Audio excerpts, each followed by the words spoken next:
प्रश्न, आदिकालीन साहित्य की पृष्ठभूमि पर प्रकाश डालिए। उत्तर, भूमिका। साहित्य का वातावरण शून्य में निर्मित नहीं होता है, बल्कि साहित्यिक संरचनाओं के पीछे ऐतिहासिक शक्तियों और सामाजिक संस्थाओं का योगदान होता है। बात आदिकाल की हो या किसी भी युग की हो, उसके साहित्यिक मूल्य उसके समाज की वातावरण से ही प्रमाणित होते हैं। साहित्य का मूल स्रोत जीवन है, इसलिए कहा जाता है कि साहित्य अगर लोक चेतना का संवाहक है तो लोक चेतना युग विशेष की राजनीति, धर्म, दर्शन, संस्कृति तथा वैचारिक पृष्ठभूमि से प्रभावित होती है। राजनीतिक पृष्ठभूमि। हर्षवर्धन के काल में उत्तरी भारत पर यवन आक्रमणकारियों ने आक्रमण करना शुरू कर दिया था। हर्षवर्धन ने यवनों का पूरी बहादुरी से सामना किया। हर्षवर्धन की मृत्यु के पश्चात हालात और भी बिगड़ गए। उनका कोई भी उत्तराधिकारी इतना ताकतवर नहीं था कि बाह्य आक्रमणों से देश की रक्षा कर सकता। परिणामस्वरूप वर्धन साम्राज्य का पतन एवं राजपूत राज्यों का उदय हुआ। राजपूतों में एकता और सौहार्द की कमी का परिणाम यह हुआ कि राजपूत जाति इस्लाम की साम्राज्यवादी ताकत को रोकने में असफल रही। जनता दोहरी मार झेल रही थी। उसे एक ओर बाह्य आक्रमणकारियों की मार झेलनी पड़ रही थी तो दूसरी ओर देशी राजाओं के निरंतर युद्धों की मार भी सहन करनी पड़ रही थी। इस काल में हमेशा अनावश्यक युद्ध होते रहते थे। इन युद्धों में से अधिकांश का कारण केवल शासकों का शौर्य प्रदर्शन और पराक्रम दिखाना था। आदिकाल के इस युद्ध प्रभावित जीवन में कहीं भी संतुलन नहीं था। जनता पर विदेशी आक्रांताओं के अत्याचार के साथ साथ युद्धकामी देशी राजाओं का अत्याचार भी बढ़ता चला गया। वे परस्पर लड़ने लगे और प्रजा पीड़ित होने लगी। पृथ्वीराज चौहान, जयचंद्र, परमार्दी देव आदि की पारस्परिक लड़ाइयां अंतहीन कथाएं बनाती गई। आदिकाल का रासो साहित्य इसका श्रेष्ठ उदाहरण है। सामाजिक पृष्ठभूमि। विदेशियों का हिंदू समाज में घुल मिल जाने से नई जातियों का उदय हुआ। राजपूत का उदय कुछ इसी प्रकार से हुआ था। राजपूत के पास सत्ता होने से समाज में उनका दबदबा बढ़ा। ब्राह्मणों के वर्चस्व को थोड़ा खतरा महसूस हुआ, इसलिए उन्होंने वर्णवाद की कट्टरता को थोड़ा लचीला बनाकर राजपूत को क्षत्रिय की संज्ञा दी।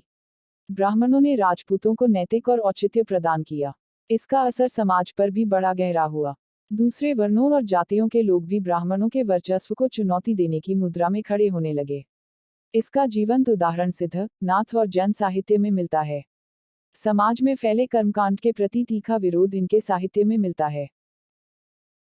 सामंती समाज में स्त्रियों की दशा में और भी गिरावट आई। एक सामंत कई स्त्री अपने साथ रखते थे।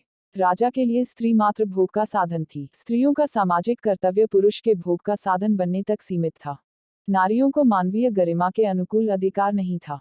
जिस तरह धन संपत्ति के लिए युद्ध किए जाते थे, उसी प्रकार अब सुंदर नारी युद्ध का कारण हो गई। पृथ्वीराज रासो और बीसल देव रासो में कवि ने युद्ध का कारण ही सुंदर नारी का शत्रु के यहाँ से भागकर नायक के यहाँ आ जाने को परिकल्पित किया है। धार्मिक पृष्ठभूमि। आदिकालीन साहित्य की जब रचना हो रही थी उसी काल में उत्तर भारत में तंत्रवाद का विकास हो रहा था और दक्षिण भारत में भक्ति आंदोलन का सूत्रपात हो चुका था। इसी समय वेद शास्त्रों के विधि विधान और कर्मकांड को लेकर चलने वाले ब्राह्मण धर्म का बौद्ध धर्म से संघर्ष हो रहा था। जब बख्तियार खिलजी ने नालंदा पर आक्रमण किया तब बौद्ध धर्म मध्य भारत से लुप्त होने लगा। इसे शैक्षणिक व्यवस्था की समाप्ति भी कहा जा सकता है। इस युग में शिक्षा की व्यवस्था के अभाव में सांप्रदायिक तनाव, सती प्रथा, स्त्रियों की सुरक्षा के लिए पर्दा प्रथा तथा विविध प्रकार के अंधविश्वासों का बोलबाला था। ब्राह्मण, क्षत्रिय, वैश्य, शूद्र इन चारों वर्णों की प्रधानता थी तथा अनेक जातियों एवं उपजातियों में बंटकर भारत सामाजिक आदर्श खो चुका था। जाति पाति के बंधन और अधिक कसते जा रहे थे। साधु सन्यासियों के शाप और वरदानों के बीच सामान्य जनता आतंकित थी। निर्धनता, दुर्भिक्ष, निरंतर होने वाले युद्ध और महामारियों ने सामान्य जनता को संकट में डाल दिया था। सामंतों का नारी के प्रति जो दृष्टिकोण था, उसका प्रभाव धर्म पर भी पड़ा। मंदिरों में देवदासियों की प्रथा शुरू हो गई। यहाँ तक कि बौद्ध धर्म में तांत्रिक संप्रदाय का आरंभ हुआ।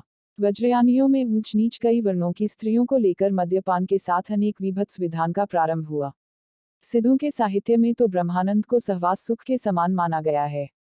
इस प्रकार हम देखते हैं कि धर्म का आध्यात्मिक सरोकार से ज्यादा सामाजिक सरोकार था।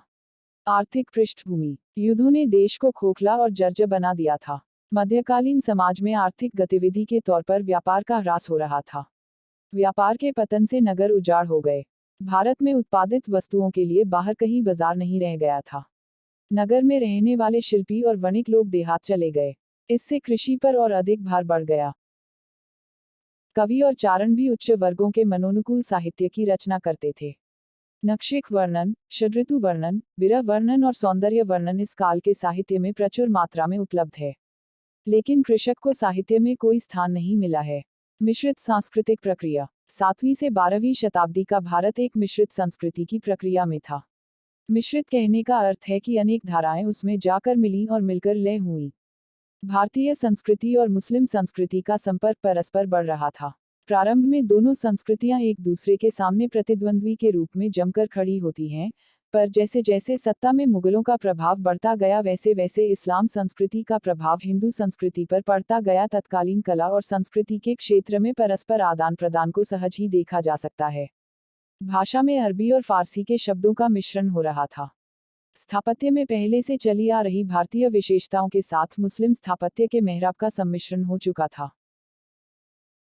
स्थानीय स्थापत्य कला का भी मुस्लिम स्थापत्य से सहयोग बढ़ रहा था। उदाहरण के लिए राजपूताना शैली और गुजराती शैली का नाम गिनाया जा सकता है। संगीत के क्षेत्र में नए नए वाद्य यंत्रों का नए रागों का प्रचलन बढ़ रहा था। सारांश यह कि भारतीय संस्कृति के समावेशी तत्व का विकास हो रहा था। निष्कर्ष। पृष्ठभूमि के ज्ञान के बिना काव्यानुभूति की जटिल संवेदना को नहीं समझा जा सकता है। इसलिए साहित्यिक पृष्ठभूमि को समझना आवश्यक हो जाता है। 7वीं-8वीं शताब्दी से 12वीं शताब्दी तक के राजनीतिक घटनाचक्र ने हिंदी साहित्य को भाषा और भाव दोनों ही दृष्टियों से प्रभावित किया। राजनीतिक परिदृश्य के आपसी संघर्ष और मुगलों का आक्रमण ने एक तरफ धार्मिक टकराव और मिश्रित सांस्कृतिक प्रक्रिया को जन्म दिया, वहीं दूसरी तरफ व्यापार का ह्रास हुआ और कृषि पर और अधिक भार बढ़ गया। और हिंदी साहित्य के आदिकाल का विकास भी इसी पृष्ठभूमि में हो रहा था।